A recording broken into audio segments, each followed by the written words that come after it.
Hola amigos, it's Will here at Will's Custom Figures coming at you today with a big bad breakdown of my very own Bullseye custom figure. So please sit back and relax while I talk you through why and how I made this custom Marvel Legends figure. So firstly, why? Well, I had a little bit of fodder I wasn't using. I had the Ironmonger and Obadiah Stane 2-pack. Thank you Ideal World for that. And I had no use for this guy's head. I'm not an MCU collector and I definitely didn't want to use that. Looking at the awesome body though, and the amount of detail that went into the suit and everything else, I wanted to come up with an idea to use this body. And then I got the Bullseye, Daredevil and Electra 3-pack, and what a fantastic head sculpt. I'm just going to pull it up to the camera a little bit. Look at the detail. Like, I think the original Bullseye was probably a little bit better than this one. However, I don't know if the paintwork was. I really think that they've got this down. This looks like a real guy. It looks like it's just so realistic. Now, let's have a think of our gangster displays, guys. We've got the Kingpin. We've got Hammerhead. We've got Jigsaw. Fantastic characters that have been released recently. But no use for this second head. I want a masked Bullseye in my collection, fighting my Daredevil, fighting all my other guys. So I decided I didn't just want a normal custom figure. This Obadiah Stane base body was really cool. Looks phenomenal, lots of detail. But it's got lots of joints on it that are exposed. So I wanted to make it pinless firstly. So as you can see, I've started by using Polymer Super Sculpey Clay, which I think leaves a really nice plasticky sort of finish. I'm just going to try and zoom in so you can see a little bit better. And yeah, I decided to cover up all of these joints. So here we go. Let's try and, there we go, perfect. So you can see there's 2 on the outside and the inside of each arm, and the same with on both sides, and the same with the legs as well. This briefcase is the Obadiah Stane briefcase from the 2-pack, and this shotgun, I think this is from the Sarah Connor, John Connor 2-pack by NECA that came out a couple of years ago. Now, just recenter my camera. This guy looks legit even without the pinless joints being added on. But I wanted to make sure that he was going to stand out from the crowd and stand out from the selection, from my collection. And I didn't just want to put him in. I thought it was a little bit lazy just to put him in without doing anything to it. So I'll show you what paints I use. I use this back. It's Vallejo Black. There's the number on it. You can order it from anywhere, Amazon, eBay. It's absolutely everywhere. A couple of pounds, very cheap. Then I have my trusty brushes. I'll do this while I'm speaking to you guys on my lunch break from work. A little bit of black paint. Now this black paint may or may not match, I don't know yet, because I've not applied any on. But I'm going to give it a go now. Just while I'm doing that, I'll talk to you guys about some of the things that I've also done with this figure. So the head doesn't actually perfectly fit on, unfortunately. You have to hold the head quite high on the pin.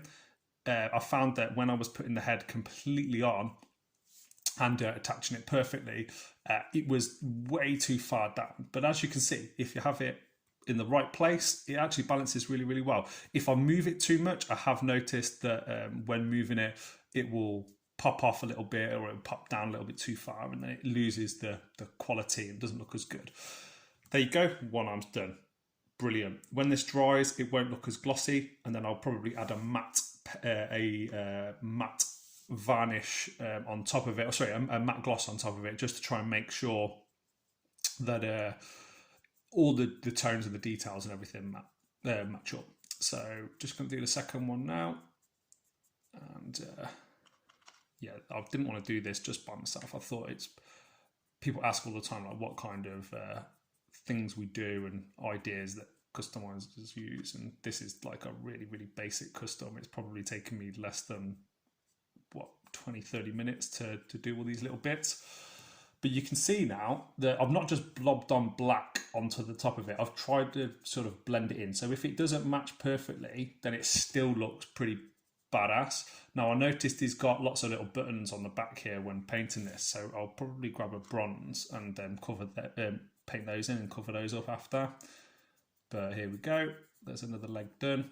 And we always say, we look back at the Toy Biz figures and say, God, like, they used to add in so much detail. Like that new Mojo, the single release that they really recently put out, Marvel Legends, it just lacks any kind of paint deco at all. I like it. It's a good figure, but I think that's about where it stops. The 3-pack for Mojo was where it's all about. They've really put a lot more time and effort into that. Same as with Modok, and a lot of the builder figures. We've just had the announcement yesterday of what's his name, the new builder figure. Oh God, he's Chode. That's it. And like, he looks like a McDonald's toy.